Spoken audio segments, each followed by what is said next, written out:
Hello guys, welcome back to my YouTube channel. അപ്പൊ ഇന്ന് ഞാൻ വന്നത് മോസ്റ്റ് റിക്വസ്റ്റഡ് ആയിട്ടുള്ള ഒരു ടോപ്പിക് ആയിട്ടാണ്. എൻ്റെ ഈ ചെറിയ ചാനലിൽ 4 ആൾക്കാരുടെ ശ്രദ്ധയിൽ പെടാൻ തുടങ്ങി ആ സമയം തൊട്ട് എനിക്ക് വരുന്ന കുറച്ച് ക്വസ്റ്റ്യൻസ് ആണ്. അൺസ്കിൽ ജോലിനെ പറ്റി ചെയ്യാൻ പറ്റുമോ, അൺസ്കിൽ ഓപ്പർച്യൂണിറ്റീസിനെ പറ്റി ചെയ്യാൻ പറ്റുമോ, വെയർ ഹൗസ് ഓപ്പർച്യൂണിറ്റീസ് എന്തൊക്കെയാണ്, അൺസ്കിൽ ജോലി സാധ്യത എന്തൊക്കെയാണെന്നൊക്കെ പറഞ്ഞിട്ട്. സോ എന്തായാലും അതിൻ്റെ ഒരു വീഡിയോ ചെയ്യണമെന്ന് ഞാൻ വിചാരിച്ചിട്ടുണ്ടായിരുന്നു. പിന്നെ ഈ പറഞ്ഞ പോലെ വേറെയുള്ള ചാനൽസിൽ പറയുന്ന പോലെ അത്ര ഈസി ഒന്നുമല്ല. ഇതിൽ കുറച്ച് കാര്യങ്ങളുണ്ട് ശ്രദ്ധിക്കാൻ വേണ്ടിയിട്ട്.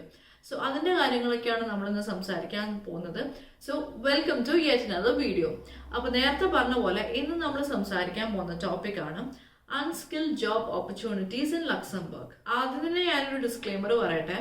ഈ പറഞ്ഞ പോലെ ഒരു ജോലി ആക്കി തരാൻ പറ്റുമോ അല്ലെങ്കിൽ ഒരു വർക്ക് പീസ് ഒപ്പിച്ചു തരാൻ പറ്റുമോ, ആ ഒരു പൊസിഷനിലൊന്നും അല്ല ഞാനിപ്പോൾ ഇവിടെ ഉള്ളത്. സോ അതുകൊണ്ട് തന്നെ കുറച്ച് കാര്യങ്ങളൊക്കെ പറഞ്ഞ് നിങ്ങളൊരു ചെറുതായിട്ടൊന്ന് ഗൈഡ് ചെയ്യാൻ മാത്രമേ എനിക്ക് പറ്റൂ. സോ കുറച്ചൊക്കെ ഹെൽപ്ഫുൾ ആയിരിക്കും. അപ്പൊ നമുക്ക് അധികം വലിച്ചു നീട്ടാതെ വീഡിയോയിലേക്ക് പോവാം. അപ്പൊ ആദ്യം തന്നെ നമുക്ക് കുറച്ച് കാര്യങ്ങൾ നോക്കാം. എന്തുകൊണ്ടാണ് ലക്സംബർഗ് എന്ന് പറയുന്ന ഒരു രാജ്യം അൺസ്കിൽ ജോലികൾക്ക് വേണ്ടിയിട്ട് ഇത്രയധികം ഒരു അട്രാക്റ്റഡ് ആവുന്നത് എന്നുള്ളതിന്റെ കുറച്ച് കാരണങ്ങളുണ്ട്. എന്തൊക്കെയാന്ന് നോക്കിയാലോ. അൺസ്കിൽ ജോലികൾക്ക് വേണ്ടിയിട്ട് ലക്സംബർഗ് എന്ന് പറയുന്ന ഒരു രാജ്യം എങ്ങനെയാണ് ഇത്രയും അധികം പോപ്പുലർ ആയിട്ടുള്ളത് എന്നുള്ളത് നമുക്ക് നോക്കാം. ആദ്യത്തെ കാര്യം എന്ന് പറയുന്നത് സ്ട്രോങ് എക്കോണമിയാണ്. ലക്സംബർഗ് എന്ന് പറയുന്നത് ഒരു അട്രാക്റ്റീവ് ഡെസ്റ്റിനേഷൻ ആയിട്ട് മാറിയിരിക്കുകയാണ്. മെയിൻലി ബിക്കോസ് ഒരു വൈഡ് റേഞ്ച് ഓഫ് ഇൻഡസ്ട്രീസും ഒരു ഫേവറബിൾ ടാക്സ് റെജീമും ഉള്ളതുകൊണ്ട് തന്നെ. രണ്ടാമത്തെ കാര്യം മൾട്ടിലിംഗ്വൽ സൊസൈറ്റിയാണ്. ലക്സംബർഗിൽ 3 ഒഫീഷ്യൽ ലാംഗ്വേജസ് ആണുള്ളത്: ലക്സംബർഗിഷ്, ഫ്രഞ്ച്, ജർമ്മൻ.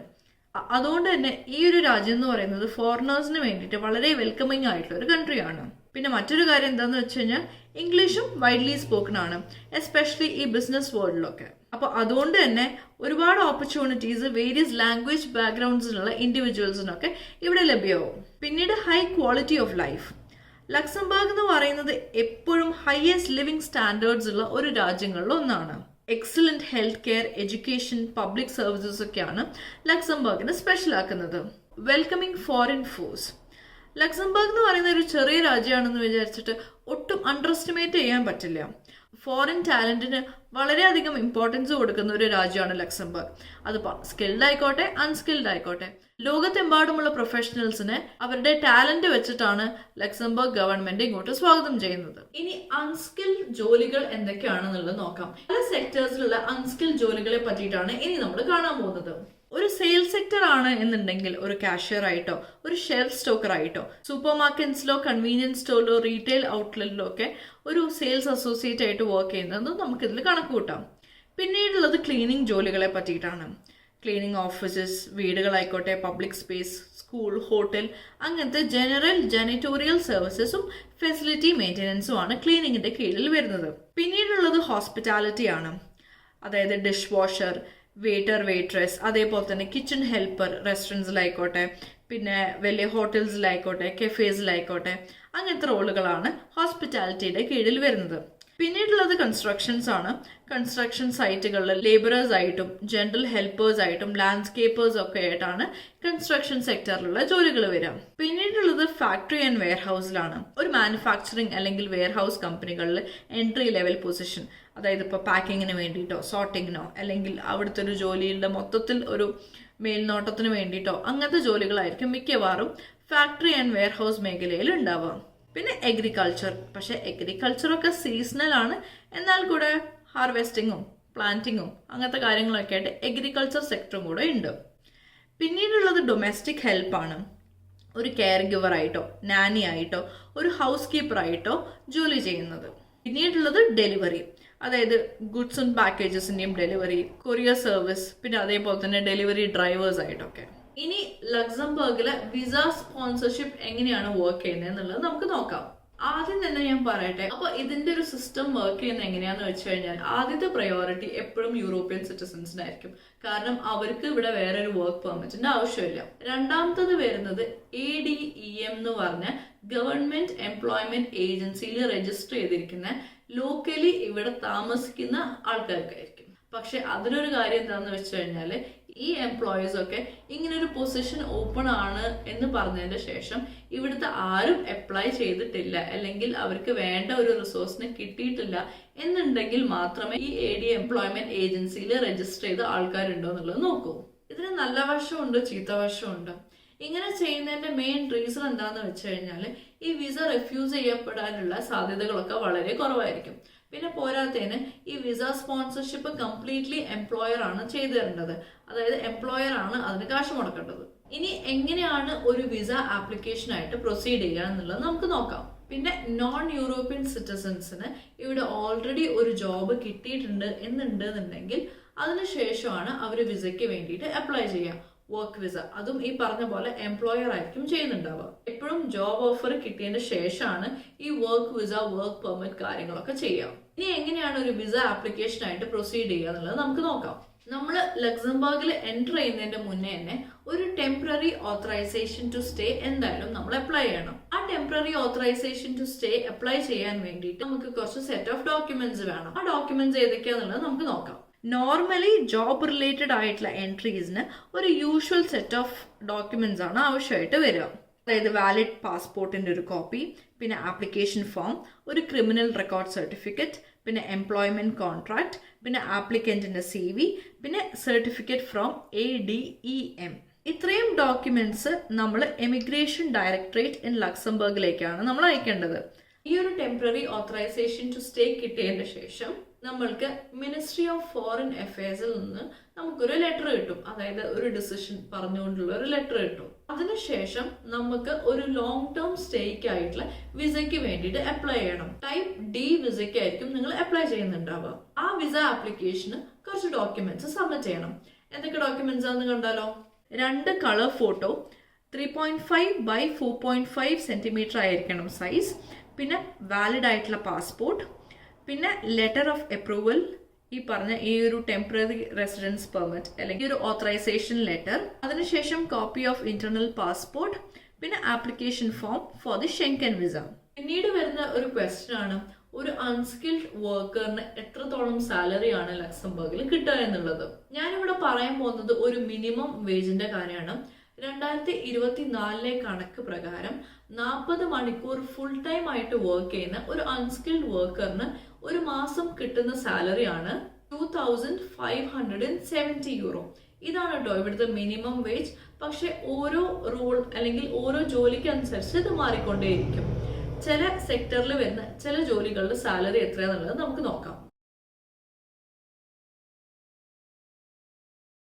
എനിക്ക് വളരെ ഇമ്പോർട്ടൻ്റ് ആയിട്ടൊരു കാര്യം പറയാനുണ്ട്. ലക്സംബർഗിലെ കോസ്റ്റ് ഓഫ് ലിവിങ് വളരെയധികം കൂടുതലാണ്. അതുകൊണ്ട് തന്നെ നിങ്ങൾക്ക് കിട്ടാൻ സാധ്യതയുള്ള ജോലി, അതിന്റെ സാലറി, അതും ഈ കോസ്റ്റ് ഓഫ് ലിവിങ് ഒക്കെ ആയിട്ട് ടാലി ആവുന്നുണ്ടോ നോക്കുക. എന്നിട്ട് മാത്രമേ നിങ്ങളൊരു ഡിസിഷൻ എടുക്കാൻ പാടൂ. ഇനി എങ്ങനെയൊക്കെയാണ് നിങ്ങൾക്കൊരു അൺസ്കിൽഡ് വർക്കറായിട്ട് ഇവിടെ ജോലി കിട്ടുക എന്നുള്ളത് നോക്കാം. അതിന്റെ കൂടെ തന്നെ എനിക്ക് പറയാനുള്ള ഒരു കാര്യം, വർക്ക് പെർമിറ്റിൽ വന്ന ആൾക്കാരുടെ ഡിപ്പെൻഡൻസിനൊക്കെ ഇവിടെ ഓത്തറൈസ്ഡ് വർക്ക് ആണ്. അതായത് അവർക്ക് വേറെ വർക്ക് പെർമിറ്റിന്റെ ആവശ്യമില്ല. സോ കോമ്പറ്റീഷൻ കൂടിക്കൊണ്ടേയിരിക്കുകയാണ്. ഇവിടെ അങ്ങനെ ഡിപ്പെൻഡന്റ് ആയിട്ട് ഒരുപാട് ആൾക്കാർ വന്നിട്ടുണ്ട്. അവർക്ക് ഈ പറഞ്ഞ പോലെ അപ്ലൈ ചെയ്യുക, ഇന്റർവ്യൂ ക്ലിയർ ചെയ്യുക, അതിനുശേഷം ജോലിക്ക് കയറുക. ഈ വർക്ക് പെർമിറ്റിന്റെ ഒരു ഡ്യൂറേഷനോ കടമയോ ഒന്നും കിടക്കേണ്ട ആവശ്യമില്ല. അപ്പൊ ഇവിടെ നിങ്ങൾക്ക് ഒരു അൺസ്കിൽഡ് വർക്കറായിട്ട് ജോലി കിട്ടണം എന്നുണ്ടെങ്കിൽ ആദ്യം നമ്മൾ എലിജിബിലിറ്റി ചെക്ക് ചെയ്തിട്ട് നമ്മൾ പ്രിപ്പയർ ചെയ്യാൻ തുടങ്ങണം. അതിനുശേഷം ജോബ് സെർച്ച് സ്റ്റാർട്ട് ചെയ്യാൻ പറ്റും. സ്ട്രോങ് ആയിട്ടുള്ള ടീം വർക്ക് സ്കിൽസും കമ്മ്യൂണിക്കേഷൻ സ്കിൽസും എന്തായാലും നിങ്ങളെ ജോബ് സെർച്ചിൽ നിങ്ങളെ ഹെൽപ്പ് ചെയ്യും. ഇനി എങ്ങനെയൊക്കെയാണ് ഇവിടെ ജോലി നോക്കാൻ പറ്റുക എന്നുള്ളത് നമുക്ക് നോക്കാം. അതിന് മുന്നേ ഒരു വീഡിയോ ഇട്ടിട്ടുണ്ട്, how to get a job in Luxembourg. Same തന്നെയാണ്. ഒന്ന് സോഷ്യൽ മീഡിയ വഴി, ലിങ്ക്ഡിൻ ആയിക്കോട്ടെ, ഫേസ്ബുക്ക് ആയിക്കോട്ടെ, ഇതിലൊക്കെ ജോബ് ഓപ്പണിങ്സ് പോസ്റ്റ് ചെയ്യുകയാണെന്നുണ്ടെങ്കിൽ എപ്പോഴും അതിലൊരു കണ്ണ് വേണം. പക്ഷേ ചിലപ്പോൾ ഫ്രോഡായിട്ടുള്ള കാര്യങ്ങളും ഉണ്ടാവും, പക്ഷെ സൂക്ഷിക്കണം. എന്നാലും അതൊക്കെ നോക്കുന്നത് നന്നായിരിക്കും. അതേപോലെ തന്നെ സ്പെസിഫിക് ആയിട്ടുള്ള ജോബ് പോർട്ടൽസ് ഏതൊക്കെയാന്നുള്ളത് ഞാൻ ലിസ്റ്റ് ചെയ്യാം. പിന്നെ ഞാൻ ഈ പറഞ്ഞ പോലെ ഗ്രാൻഡ് ഡച്ചിയിലെ ലോക്കൽ എംപ്ലോയ്മെന്റ് ഏജൻസി ആയ ADEM. പിന്നെ ഇവിടെ ജോലി ചെയ്യുന്ന വേറെ ആൾക്കാർ ഈ നെറ്റ്വർക്കിംഗ് വഴി എന്ന് പറഞ്ഞാൽ ജോലി ആക്കി തരാൻ പറ്റുമോ അങ്ങനെയല്ല. പക്ഷെ അവരുടെ കമ്പനിയിൽ ഒരു ഓപ്പണിംഗ് ഉണ്ടെന്നുണ്ടെങ്കിൽ അവർക്ക് നമ്മളെ റെഫർ ചെയ്യാനുള്ള ഒരു ഓപ്ഷൻ ഉണ്ടാവും. അതേപോലെ തന്നെ ആ ഒരു ഓപ്പണിങ്ങിനെ പറ്റിയിട്ട് ഫസ്റ്റ് നമുക്ക് അറിയാൻ പറ്റും. സോ നെറ്റ്വർക്കിംഗ് വളരെ ഇമ്പോർട്ടൻ്റ് ആയിട്ട് ഒരു കാര്യമാണ്. പിന്നെ ഈ പറഞ്ഞ പോലെ ജോബ് ഫെയറിനൊക്കെ പാർട്ടിസിപ്പേറ്റ് ചെയ്യാം. അതിലൊരുപാട് റിക്രൂട്ടേഴ്സും ആൾക്കാരും ഒക്കെ ഉണ്ടാവും. സോ ജോബ് ഫെയറിനൊക്കെ പങ്കെടുത്തു കഴിഞ്ഞാൽ നമുക്ക് അറിയാൻ പറ്റും ഏതൊക്കെ ജോലികളാണ് ആവശ്യം, അതിന്റെ റിക്വയർമെന്റ്സിന്റെ കാര്യമൊക്കെ. ഇനി ജോലിക്ക് അപ്ലൈ ചെയ്യുമ്പോൾ ശ്രദ്ധിക്കേണ്ട 2 കാര്യങ്ങൾ എന്താണെന്ന് വെച്ച് കഴിഞ്ഞാൽ വെൽ സ്ട്രക്ചേർഡ് ആയിട്ടുള്ള ഒരു റെസ്യൂം ഉണ്ടാക്കണം. അതായത് നിങ്ങൾ ഏത് ജോലിക്കാണോ അപ്ലൈ ചെയ്യുന്നത്, നിങ്ങൾ കറന്റ് ആയിട്ടുള്ള എക്സ്പീരിയൻസും റെലവെന്റ് ആയിട്ടുള്ള എക്സ്പീരിയൻസും ക്വാളിഫിക്കേഷൻസും ഒക്കെ ആ റെസ്യൂമിൽ ഉണ്ടായിരിക്കണം. വളരെ സ്പെസിഫിക് ആയിട്ടുള്ള ഒരു കവർ ലെറ്ററും കൂടെ അറ്റാച്ച് ചെയ്ത് കഴിഞ്ഞാൽ അത് കുറച്ചുകൂടെ ഹെൽപ്ഫുൾ ആയിരിക്കും. നമ്മൾ എന്തുകൊണ്ടാണ് ആ പൊസിഷനിൽ അപ്ലൈ ചെയ്യുന്നത് എന്നൊക്കെ പറഞ്ഞുകൊണ്ട് ഒരു സ്പെസിഫിക് ആയിട്ട് ഒരു കവർ ലെറ്ററും കൂടെ അറ്റാച്ച് ചെയ്യുകയാണെന്നുണ്ടെങ്കിൽ കുറച്ചുകൂടെ നല്ലതാണ്. നേരത്തെ ഞാൻ ലിങ്ക്ഡിന്റെ കാര്യം പറഞ്ഞിട്ടുണ്ടായിരുന്നു. പക്ഷെ ലിങ്ക്ഡിൻ വഴി നമുക്ക് ജോലികളൊക്കെ ഏതൊക്കെ ഓപ്പണിംഗ് ഉണ്ട് എന്നൊക്കെ അറിയാം എങ്കിൽ കൂടെ കൃത്യമായിട്ട് ഒരു കമ്പനീന്റെ വെബ്സൈറ്റിൽ പോയിട്ട് കരിയർ സെക്ഷനിൽ പോയിട്ട് കൊടുക്കുമ്പോഴായിരിക്കും നമുക്ക് എല്ലാ ഡീറ്റെയിൽസും അറിയാൻ പറ്റുക. അപ്പോൾ apply through companies job portal, LinkedIn വഴി ചെയ്താലും കുഴപ്പമില്ല, എന്നാലും കമ്പനിയുടെ കരിയർ സെക്ഷനിൽ കൂടെ ചെയ്ത് കഴിഞ്ഞാൽ കുറച്ചുകൂടെ നന്നായിരിക്കും. ഇനി ചെക്ക് ഫോർ അതർ റിക്വയർമെന്റ്സ്. ഈ അതർ റിക്വയർമെന്റ്സ് എന്ന് പറയുന്നത് എന്താണെന്ന് വെച്ച് കഴിഞ്ഞാൽ മെയിൻലി ലാംഗ്വേജ് തന്നെയാണ്.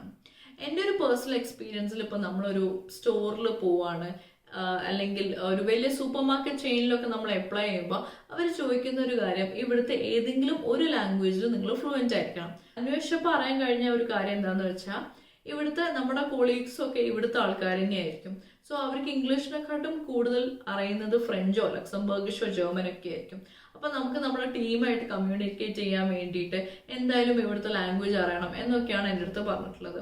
സോ മോസ്റ്റ്ലി അൺസ്കിൽഡ് ജോലികൾക്കൊക്കെ ഇവിടുത്തെ ഒരു ലാംഗ്വേജ് അറിയാം എന്നുണ്ടെന്നുണ്ടെങ്കിൽ കുറച്ചുകൂടെ ഹെൽപ്ഫുൾ ആയിരിക്കും. ചില സമയത്ത് അത് ഭയങ്കര ബെനിഫിഷ്യൽ ആയിരിക്കും, മാൻഡേറ്ററി ആയിട്ടും ചില സ്ഥലത്ത് അത് ചോദിക്കാറുണ്ട്. പിന്നുള്ളത് ഹെൽത്ത് ഇൻഷുറൻസിന്റെ കാര്യമാണ്. ചിലപ്പോൾ എംപ്ലോയർ തന്നെയായിരിക്കും നമ്മുടെ ഹെൽത്ത് ഇൻഷുറൻസിന്റെ കാര്യമൊക്കെ ശരിയാക്കി തരുന്നുണ്ടാവുക. നമ്മളിപ്പോൾ ലക്സംബർഗിൽ ലീഗലി എംപ്ലോയിഡ് ആണെന്നുണ്ടെങ്കിൽ എന്തായാലും സോഷ്യൽ സെക്യൂരിറ്റിയിലേക്ക് നമ്മൾ കോൺട്രിബ്യൂഷൻസ് അടയ്ക്കും. അപ്പോൾ ഈ പബ്ലിക് ഹെൽത്ത് ഇൻഷുറൻസ് അവൈൽ ചെയ്യാൻ പറ്റും. അപ്പോൾ ഇത്രയൊക്കെയുള്ളൂ ഇന്നത്തെ വീഡിയോ. സത്യം പറഞ്ഞു കഴിഞ്ഞാൽ ഇത് എനിക്ക് ഒരുപാട് ക്വയറീസ് വരുന്നൊരു സെക്ഷനാണ്. അൺസ്കിൽ ജോലികളെ പറ്റിയിട്ട് ചെയ്യുമോ, എന്തൊക്കെയാണ് ഓപ്പർച്യൂണിറ്റീസ്, എന്തൊക്കെയാണ് സാധ്യത എന്നുള്ളതിനെ പറ്റിയിട്ടൊക്കെ. സത്യം പറഞ്ഞാൽ ഓവർ ഒരു ഹൈപ്പ് പോയിട്ടുണ്ട് പുറത്തേക്ക്, ഇവിടെ ഒരുപാട് ഓപ്പണിങ്സ് ഉണ്ട്, ഇവിടെ ആൾക്കാരില്ല എന്നൊക്കെ. പക്ഷെ നിങ്ങൾക്ക് തന്നെ ആലോചിച്ചാൽ മനസ്സിലാവും, ഫസ്റ്റ് പ്രയോറിറ്റി ലക്സംബർഗ് നാഷണൽസിന് തന്നെ ആയിരിക്കും. കാരണം ഇവിടുത്തെ ആൾക്കാർക്കാണ് ജോലി കൊടുക്കാൻ ഫസ്റ്റ് പ്രയോറിറ്റി നോക്കാം. പിന്നെ അതും കഴിഞ്ഞിട്ടാണ് യൂറോപ്യൻ സിറ്റിസൺസ് വരുന്നത്. യൂറോപ്പിൽ തന്നെ എത്ര രാജ്യങ്ങളുണ്ട്, എത്ര യൂറോപ്യൻ സിറ്റിസൺസിന് അപ്ലൈ ചെയ്യും എന്നുള്ളത് നമുക്ക് മനസ്സിലാക്കാൻ പറ്റും. പിന്നെ ഇതൊക്കെ കഴിഞ്ഞിട്ടാണ് ഇവിടെ ലോക്കൽ റെസിഡൻസ് ആയിട്ട് താമസിക്കുന്ന നോൺ യൂറോപ്യൻസ്. ഇനി അതും കഴിഞ്ഞിട്ടാണ് പുറത്തുനിന്ന് ഒരാൾ അപ്ലൈ ചെയ്യുമ്പോൾ. സോ ആൾക്കാരുടെ എണ്ണം വളരെയധികം കൂടുതലാണ്. അത്രത്തോളം ഓപ്പണിംഗ് ഇവിടെ ഉണ്ടോ എന്ന് ചോദിച്ചു കഴിഞ്ഞാൽ അത് സംശയമാണ്. സംശയം എന്ന് വെച്ച് കഴിഞ്ഞാൽ അപ്ലൈ ചെയ്യുന്ന ഒരു അനുഭവം വെച്ചിട്ടാണ് കേട്ടോ ഞാൻ പറയുന്നത്. പിന്നെ ഈ പറഞ്ഞ പോലെ ലാംഗ്വേജ് ഉണ്ടെന്നുണ്ടെങ്കിൽ എന്തായാലും അത് ബെനിഫിഷ്യൽ ആയിരിക്കും. സോ ഒരു ലാംഗ്വേജ് പഠിക്കാൻ പറ്റുകയാണെന്നുണ്ടെങ്കിൽ നല്ല കാര്യമായിരിക്കും. അപ്പോൾ അത്രയൊക്കെയുള്ളൂ ഇന്നത്തെ വീഡിയോ. പ്ലസ് എനിക്ക് ഒരു കാര്യം കൂടെ പറയണം എന്നുണ്ട്. ഒരുപാട് ഞാൻ എപ്പോഴും പറയുന്ന പോലെ ഒരുപാട് ഹൈപ്പായിട്ടുണ്ട് ലക്സംബർഗിൽ ഒരുപാട് ജോലികളുണ്ട് എന്നൊക്കെ പറഞ്ഞിട്ട്. ഈ ADEM ആണല്ലോ ഇവിടുത്തെ ഒരു ഗവൺമെന്റിന്റെ തന്നെ ഒരു ലോക്കൽ എംപ്ലോയ്മെന്റ് ഏജൻസി. അവരുടെ കുറച്ച് വെബ്സൈറ്റിലുള്ള കുറച്ച് റിപ്പോർട്ടുകളെ പറ്റിയിട്ടും ഞാൻ ഈ വീഡിയോന്റെ ലാസ്റ്റിൽ കൊടുക്കാം. എന്തുകൊണ്ടാണെന്നുള്ളത് നിങ്ങൾക്ക് അപ്പം മനസ്സിലാവും. അവിടെ ലേബർ ഷോർട്ടേജ് ആയിട്ട് ആൾക്കാരില്ലാണ്ട് കഷ്ടപ്പെടുകയാണോ, അൺഎംപ്ലോയ്മെന്റിന്റെ ഒരു സീൻ ഉണ്ടോ എന്നുള്ളതൊക്കെ നിങ്ങൾക്ക് എന്തായാലും അത് കണ്ടു കഴിഞ്ഞാൽ മനസ്സിലാവും. ഞാൻ വീഡിയോൻ്റെ ലാസ്റ്റിലേക്ക് ഇൻക്ലൂഡ് ചെയ്തില്ല, അതെന്തായാലും പോകുമെന്ന് എനിക്കറിയായിരുന്നു. അപ്പോൾ ഇതാണ് ADEM, ഗവൺമെൻറ് എംപ്ലോയ്മെൻറ്റ് ഏജൻസി ആയ ADMൻ്റെ വെബ്സൈറ്റിൽ വന്ന ഒരു റിപ്പോർട്ടാണ്.